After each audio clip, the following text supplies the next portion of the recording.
ناظرین، حضرت امام موسیٰ کاظم علیہ السلام حضرت امام جعفر صادق علیہ السلام کے فرزند ارجمند اور سلسلہ امامت کے 7ویں ستارے ہیں۔ آپ کا اسم مبارک موسیٰ، کنیت ابو الحسن، ابو علی، ابو ابراہیم اور ابو اسماعیل ہے۔ آپ کے القابات میں الصابر، الظاہر، السید، الامین، الوفی، قائد العسکر۔ تمام محدثین کے نزدیک آپ کا لقب عبد صالح بھی ہے۔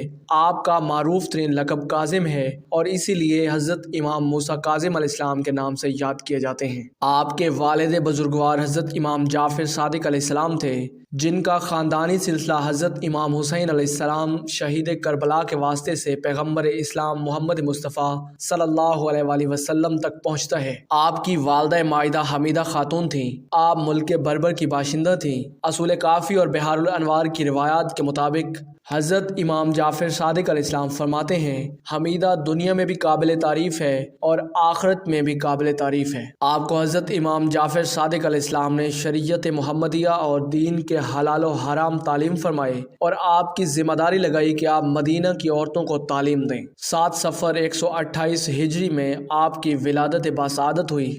سن 128 ہجری میں حضرت امام جعفر صادق علیہ السلام سفر حج سے واپسی پر مقام ابوات پر تشریف فرما تھے اور محفل اصحاب میں جلوہ گر تھے۔ آپ کے ایک کنیز نے آپ کے کان میں سرگوشی کی اور آپ گھر تشریف لے گئے۔ آپ واپس آئے تو اصحاب نے عرض کیا، مولا آپ کے چہرہ اقدس پر خوشی کے آثار ہیں۔ حضرت امام جعفر صادق علیہ السلام نے فرمایا، اللہ نے مجھے ایسا فرزند عطا فرمایا ہے جو میرے بعد دنیا میں سب سے افضل ہے۔ ناظرین، آپ کو بتاتے چلیں کہ مقام ابوات وہ جگہ ہے جہاں حضور نبی کریم صلی اللہ علیہ وآلہ وسلم کی والدہ بزرگوار حضرت آمنہ سلام اللہ علیہا مدفن ہے۔ روایات میں ہے کہ جب آپ اس سفر سے واپس تشریف لائے تو اس خوشی سے مدینہ میں اعلان فرمایا کہ 3 دن تک اہل مدینہ اور باہر سے وارد ہونے والے مسافر میرے مہمان ہیں اور 3 دن تک تمام لوگوں کے کھانے کی ذمہ داری مجھ جعفر الصادق پر ہے۔ یوں آپ نے مسلسل 3 دن تک اہل مدینہ کی ضیافت کا اہتمام رکھا۔ اس وقت آپ کے والد بزرگوار حضرت امام جعفر صادق علیہ السلام مسند امامت پر متمکن تھے اور آپ کے فیوض علمی کا دھارا پوری طاقت کے ساتھ بہہ رہا تھا۔ آپ کی عمر کے ابتدائی برس اپنے والد بزرگوار حضرت امام جعفر صادق علیہ السلام کے سایہ تربیت میں گزرے۔ ایک طرف خدا کے دیے ہوئے فطری کمال کے جوہر اور دوسری طرف اس باپ کی تربیت جس نے پیغمبر اسلام صلی اللہ علیہ وآلہ وسلم کے بتائے ہوئے مکارم اخلاق کی یاد تازہ کی۔ حضرت امام موسیٰ کاظم علیہ السلام نے بچپن اور جوانی کا کافی حصہ اسی مقدس آغوش میں گزارا، یہاں تک کہ دنیا کے سامنے آپ کے کمالات و فضائل روشن ہو گئے اور حضرت امام جعفر صادق علیہ السلام نے اپنا جانشین مقرر فرما دیا۔ 148 ہجری میں حضرت امام جعفر صادق علیہ السلام کی شہادت ہوئی۔ اس وقت حضرت امام موسیٰ کاظم علیہ السلام بذات خود فرائض امامت کے ذمہ دار ہوئے۔ اس وقت سلطنت عباسیہ کے تخت پر منصور دوان کی بادشاہ تھا۔ یہ وہی ظالم بادشاہ تھا جس کے ہاتھ سے لاتعداد سادات مظالم کا نشانہ بن چکے تھے، تلوار کے گھاٹ اتار دیے گئے اور دیواروں میں چنوا دیے گئے یا قید میں رکھے گئے تھے۔ خود حضرت امام جعفر صادق علیہ السلام کے خلاف طرح طرح کی سازشیں کی جا چکی تھی اور مختلف صورت سے تکلیف پہنچائی جا چکی تھی، یہاں تک کہ منصور ہی کا بھیجا ہوا زہر تھا جس سے اب آپ دنیا سے رخصت ہو رہے تھے۔ ان حالات میں آپ کو اپنے جانشین کے متعلق یہ اندیشہ تھا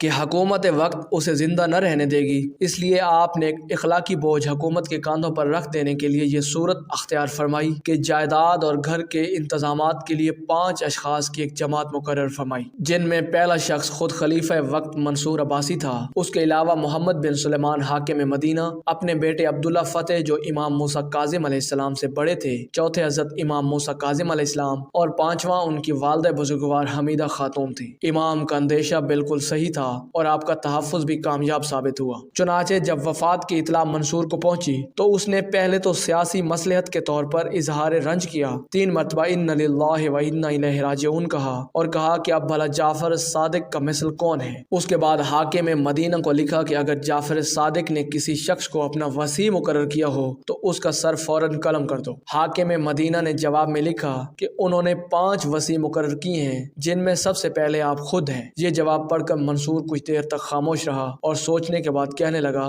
تو اس صورت میں تو یہ لوگ قتل نہیں کیے جا سکتے۔ اس کے بعد 10 برس تک منصور زندہ رہا لیکن امام موسیٰ کاظم علیہ السلام سے کوئی تعارض تعرض نہیں کیا۔ منصور دوان کی دنیا سے رخصت ہوا تو اس کا بیٹا مہدی تخت سلطنت پر بیٹھا۔ شروع میں تو اس نے بھی امام موسیٰ کاظم علیہ السلام کی عزت و احترام کے خلاف کوئی برتاؤ نہیں کیا، مگر چند سال کے بعد پھر اس میں بنی فاطمہ کی مخالفت کا جذبہ ابھرا، اور جب وہ حج کے نام سے حجاز کی طرف آیا تو امام ایک سال تک اس کی قید میں رہے۔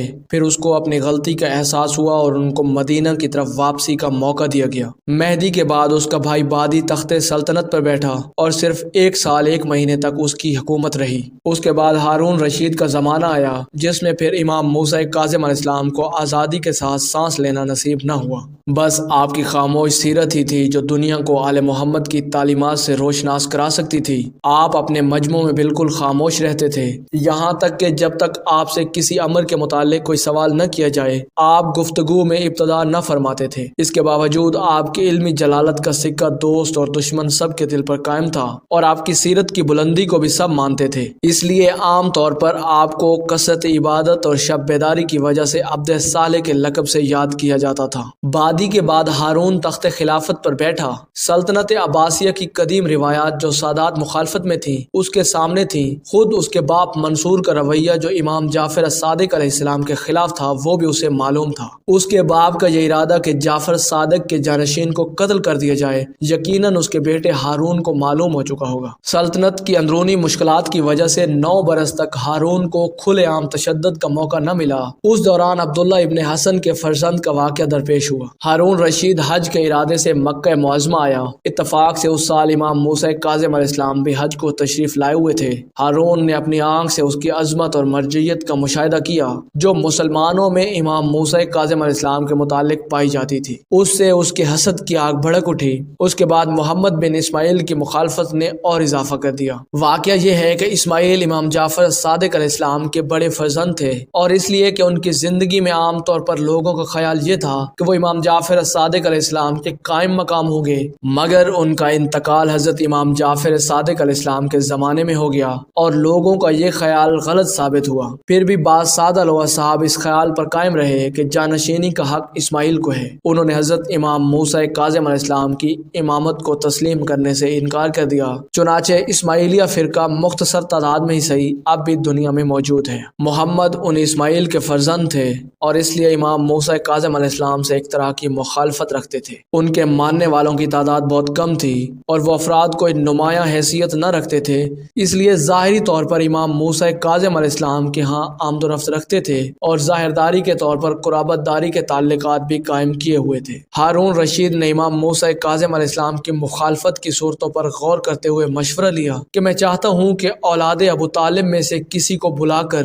اس سے موسیٰ بن جعفر کے پورے حالات دریافت کروں۔ مشیر نے محمد بن اسماعیل کا پتہ دیا کہ آپ ان کو بلا کر دریافت کریں تو صحیح حالات معلوم ہو سکیں گے۔ چنانچہ اس وقت محمد بن اسماعیل کے نام خط لکھا گیا۔ شہنشاہ وقت کا خط محمد ابن اسماعیل کو پہنچا تو انہوں نے اپنی دنیاوی کامیابی کا بہترین ذریعہ سمجھ کر فوراً بغداد جانے کا ارادہ کر لیا، مگر ان دنوں ہاتھ بالکل خالی تھا، اتنا بھی سرمایہ پاس موجود نہ تھا کہ سامان سفر تیار کرتا۔ وہ امام موسیٰ کاظم علیہ السلام کے پاس آ کر بغداد جانے کا ارادہ ظاہر کرتا ہے۔ امام خوب سمجھتے تھے کہ اس کے بغداد کے سفر کی بنیاد کیا ہے، لیکن حجت تمام کرنے کی غرض سے آپ نے سفر کا سبب دریافت فرمایا۔ انہوں نے اپنی پریشان حالی بیان کرتے ہوئے کہا کہ قرضدار ہوں، خیال کرتا ہوں کہ شاید وہاں جا کر کوئی صورت بسر اوقات کے نکلے اور میرا قرضہ ادا ہو جائے۔ آپ نے فرمایا وہاں جانے کی ضرورت نہیں، میں وعدہ کرتا ہوں کہ تمہارا تمام قرض ادا کر دوں گا۔ افسوس ہے کہ محمد نے اس کے بعد بھی بغداد جانے کا ارادہ نہیں بدلا۔ رخصت ہونے لگے تو عرض کیا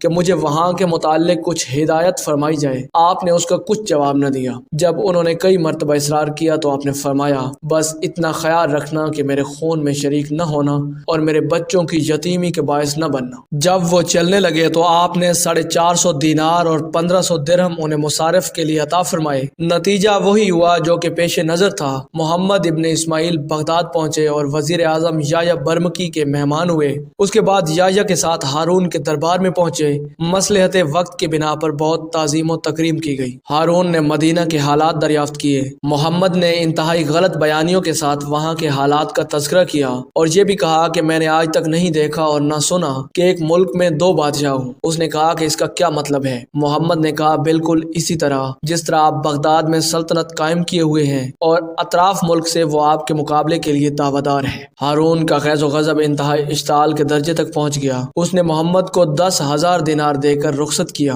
خدا کا کرنا یہ ہوا کہ محمد کو اس رقم سے فائدہ اٹھانے کا ایک دن بھی موقع نہ ملا۔ اسی شب اس کے حلق میں درد پیدا ہوا۔ صبح ہوتے ہوئے وہ دنیا سے رخصت ہو گیا۔ ہارون کو یہ خبر پہنچی تو اس نے اشرفیوں کے توڑے واپس منگوا لیے، مگر محمد کی باتوں کا اثر اس کے دل میں ایسا جم گیا کہ اس نے یہ طے کر لیا کہ امام موسیٰ کاظم علیہ السلام کا نام صفحہ ہستی سے مٹا دیا جائے۔ چنانچہ پھر ہارون رشید نے مکہ معظمہ کا سفر کیا اور وہاں سے مدینہ منورہ گیا۔ ایک روز قیام کے بعد کچھ لوگ امام موسیٰ کاظم علیہ السلام کو گرفتار کرنے کے لیے روانہ کیے۔ جب یہ لوگ امام کے مکان پر پہنچے تو معلوم ہوا کہ آپ روضہ رسول پر ہیں۔ ان لوگوں نے روضہ پیغمبر کی عزت کا بھی خیال نہ کیا۔ اس وقت آپ قبر رسول کے نزدیک نماز میں مشغول تھے۔ بے رحم دشمنوں نے آپ کو نماز کی حالت میں گرفتار کر لیا اور ہارون کے پاس لے گئے۔ مدینہ رسول کے رہنے والوں کی بے حسی اس سے پہلے بھی بہت دفعہ دیکھی جا چکی تھی۔ یہ بھی اس کی ایک مثال تھی کہ رسول کا فرزند روضہ رسول سے اس طرح گرفتار کر کے لے جایا جا رہا تھا، مگر نام نہاد مسلمانوں میں ایک بھی ایسا نہ تھا جو کسی طرح کی آواز بطور احتجاج بلند کرتا۔ ہارون نے اس اندیشے سے کہ کوئی جماعت امام موسیٰ کاظم علیہ السلام کو رہا کرنے کی کوشش نہ کرے 2 محملیں تیار کرائیں۔ ایک میں حضرت امام موسیٰ کاظم علیہ السلام کو سوار کیا اور اس کو ایک بڑی فوجی جمعیت کے حلقے میں بصرہ روانہ کیا، اور دوسری محمل جو خالی تھی اسے بھی اتنی ہی جمعیت کی حفاظت میں بغداد روانہ کیا۔ مقصد یہ تھا کہ آپ کے محل، قیام اور قید کی جگہ کو بھی اتنا مشکوک بنا دیا جائے۔ یہ نہایت حیرت ناک واقعہ تھا کہ امام کے اہل حرم اور بچے وقت رخصت آپ کو دیکھ بھی نہ سکے، اور اچانک صرف یہ اطلاع پہنچی کہ آپ سلطنت وقت کی طرف سے قید کر لیے گئے ہیں۔ معلوم نہیں کہ کتنے ہیر پھیر سے راستہ اختیار کیا گیا تھا کہ پورے 1 مہینے 17 روز کے بعد 7 ذوالحج کو آپ بصرہ پہنچائے گئے۔ 1 سال تک آپ بصرہ میں قید رہے۔ یہاں کا حاکم ہارون کا چچا زاد بھائی عیسیٰ ابن جعفر تھا۔ شروع میں تو اسے صرف بادشاہ کے حکم کی تعمیل مد نظر تھی، مگر بعد میں اس نے غور کرنا شروع کیا کہ آخر ان کے قید کیے جانے کا سبب کیا ہے۔ اس سلسلے میں اس کو امام کے حالات اور سیرت زندگی اور اخلاق و اوصاف کی جستجو کا موقع بھی ملا، اور جتنا اس نے امام کی سیرت کا مطالعہ کیا اتنا اس کے دل پر آپ کی بلندی اخلاق اور حسن کردار نقش ہو گیا۔ اپنے ان تاثرات سے اس نے ہارون کو بھی مطلع کر دیا۔ ہارون پر اس کا الٹا اثر ہوا کہ عیسیٰ کے متعلق بدگمانی پیدا ہو گئی، اس لیے اس نے امام موسیٰ کاظم علیہ السلام کو بغداد میں بلا بھیجا۔ پھر اس نے امام موسیٰ کاظم علیہ السلام کو فضل ابن ربیع کی حراست میں دے دیا، اور پھر فضل کا انہی کی طرف رجحان محسوس کر کے یحییٰ برمکی کو اس کے لیے مقرر کیا۔ معلوم ہوتا ہے کہ امام کے اخلاق و اوصاف کی کشش ہر ایک پر اپنا اثر ڈالتی تھی، اس لیے ظالم بادشاہ کو نگرانوں کی تبدیلی کی ضرورت پڑتی تھی۔ حضرت امام موسیٰ کاظم علیہ السلام اس خانوادہ علم کے گوہر تھے جس کا ہر فرد آسمان فضل و کمال کا بدر کامل اور مسند علم کا شیخ الکل تھا۔ اس کے علاوہ زہد و کرم اور عبادت و ریاضت، تضرع و انکسار اور تقوی و پاک بازی کا پیکر مجسم تھے۔ ابو حاتم ان کو امام المسلمین کہتے ہیں۔ حافظ ذہبی لکھتے ہیں کہ وہ صالح، عبادت گزار، حلیم الطبع، سخی اور جلیل المرتبت تھے۔ مشہور محدث ابو علی الخلال فرماتے ہیں، جب کبھی مجھے کوئی مشکل درپیش ہوتی تو میں امام موسیٰ کاظم علیہ السلام کی قبر مبارک کی زیارت کا توسل کرتا اور اس سے میری مشکل آسان ہو جاتی۔ امام شافعی علیہ رحمہ فرماتے ہیں کہ امام موسیٰ کاظم علیہ السلام کی قبر مبارک کو میں نے ہر مشکل اور تکلیف میں بطور تریاق مجرب پایا ہے۔ حضرت امام موسیٰ کاظم علیہ السلام نے اپنے تمام بیٹوں کو جمع کر کے ایک وصیت فرمائی۔ مولا نے فرمایا کہ وصیت فرماتا ہوں، اگر اس پر عمل کیا جائے تو تمہارا حق کبھی ضائع نہیں ہوگا۔ آپ نے فرمایا، اگر تمہارے پاس کوئی شخص آئے اور تمہارے دائیں کان میں کوئی انتہائی ناپسندیدہ بات کرے اور فوراً تمہارے بائیں کان میں کہے کہ میں نے ایسا کچھ نہیں کہا اور معذرت کر لے تو ضد نہ کرنا اور اسے معاف کر دینا۔ سلطنت رائے سے تعلق رکھنے والا آپ کا ایک محب اور صحابی سفر حج سے واپسی پر آپ کے خدمت اقدس میں حاضر ہوا اور بوقت روانگی عرض کیا، مولا، رائے میں اب تک ظالم حکمران رہے اور اب آپ کا محب فرما روا ہے، میری سفارش میں کوئی مکتوب تحریر فرما دیں تاکہ کچھ عرصہ اطمینان و سکون میں بسر ہو جائے۔ امام نے کاغذ قلم دوات منگوایا اور مکتوب تحریر فرمایا۔ نہ اس صحابی کا نام لکھا اور نہ ہی کوئی ذاتی سفارش یا کام تحریر کیا، بلکہ اپنے نانا حضرت محمد مصطفیٰ صلی اللہ علیہ وآلہ وسلم کی ایک ایک حدیث مبارکہ نقل فرمائی۔ آپ نے تحریر فرمایا، بسم اللہ الرحمن الرحیم۔ حضرت محمد مصطفیٰ صلی اللہ علیہ وآلہ وسلم نے فرمایا، عرش الہی کے نیچے ایک سایہ ہے جو ہر کسی کو نصیب نہ ہوگا۔ 3 ایسے لوگ ہیں جو اس سائے سے مستفید ہوں گے۔ پہلا وہ شخص جو اپنے مومن بھائی سے بھلائی کرے، دوسرا وہ شخص جو کسی مومن کے دکھوں میں اس کا ساتھی بنے، تیسرا وہ شخص جو کسی مومن کی خوشی کا سبب بنے۔ آخر میں یہ لکھا کہ یہ خط لانے والا تمہارا مومن بھائی ہے، والسلام انا موسیٰ ابن جعفر۔ روایات بتاتی ہیں کہ جب وہ شخص محل گیا تو دربان نے اسے روکا اور آنے کی وجہ دریافت کی تو اس نے کہا کہ حاکم کو آگاہ کرو کہ موسیٰ کاظم کا قاصد آیا ہے۔ حاکم نے جب یہ سنا تو فوراً حاضر ہوا اور امام کا احوال دریافت کیا، اس کی انتہائی عزت و تکریم کی اور کہا کہ جب تک میں گورنر ہوں آپ بے فکر رہیں۔ تحف العقول میں آپ کا فرمان ہے کہ اپنے مومن بھائی کی مدد سے بہتر کوئی صدقہ نہیں۔ آپ ایک بار اپنے اصحاب کی مجلس میں جلوہ افروز تھے کہ ایک شخص آیا اور آپ کے کان میں کوئی سرگوشی کی۔ اس کا نام روایات نے میمون مکی لکھا ہے۔ آپ نے اپنے صحابی حضرت صفوان جمال کو اشارہ کیا اور کہا کہ اس کی بات سنو۔ آپ نے اس کی بات سنی اور اس نے کہا کہ میں نے مولا کو عرض کیا ہے کہ مجھے مکہ واپس جانا ہے مگر میرے پاس کرایہ نہیں ہے، اگر ہو سکے تو کرائے کا بندوبست کر دیں۔ حضرت صفوان نے اس کا کرایہ ادا کر دیا اور حضرت امام موسیٰ کاظم علیہ السلام کی خدمت اقدس میں حاضر ہوا۔ آپ کے دریافت کرنے پر انہوں نے کہا، مولا میں نے ان کی ضرورت پوری کر دی ہے۔ اس وقت حضرت امام موسیٰ کاظم علیہ السلام نے فرمایا، کسی مسلمان بھائی کی حاجت پوری کرنا پورا ہفتہ خانہ خدا کے طواف سے افضل ہے۔ ان کی سکاۃ اور صداقت کو علماء فن نے بلا اتفاق ہر قسم کے ریب و شک سے بالاتر قرار دیا ہے۔ عبادت اور ریاضت کا خاص اہتمام تھا۔ حافظ ابن جوزی نے صفوۃ الصفوت میں ان کا بہت نمایاں ذکر کیا ہے۔ علامہ ابن کثیر علیہ رحمہ لکھتے ہیں کہ جب ہارون رشید نے ان کو دیوار زندان کے پیچھے ڈال دیا تو بھی ان کے شب و روز کے معاملات میں کوئی فرق نہ آ سکا۔ قید خانے کی ایک عینی راویہ نے ان کے دن رات کے معاملات یوں بیان کیے ہیں، وہ عشاء کی نماز پڑھنے کے بعد برابر ذکر و فکر اور حمد و ثنا میں مشغول رہتے، یہاں تک کہ جب کافی رات گزر جاتی تو اٹھ کر نماز پڑھنا شروع کر دیتے اور صبح تک یہ سلسلہ جاری رہتا۔ پھر فجر کی نماز پڑھ کر طلوع آفتاب تک ذکر و اذکار کرتے، پھر کافی دیر تک مراقبہ میں بیٹھتے، پھر مسواک وغیرہ کرتے اور کھانا تناول فرماتے، پھر زوال سے قبل تہک استراحت کرتے، پھر وضو کر کے نماز پڑھنا شروع کرتے اور عصر تک پڑھتے رہتے، پھر قبلہ رو ہو کر ذکر پروردگار میں مصروف رہتے اور مغرب کی نماز تک یہ سلسلہ جاری رہتا۔ پھر نماز مغرب پڑھنے کے بعد نماز عشاء تک مسلسل نوافل پڑھتے رہتے۔ اس روایت کی راویہ سندی ہے جو زندان امام کے خدمت پر مامور تھی۔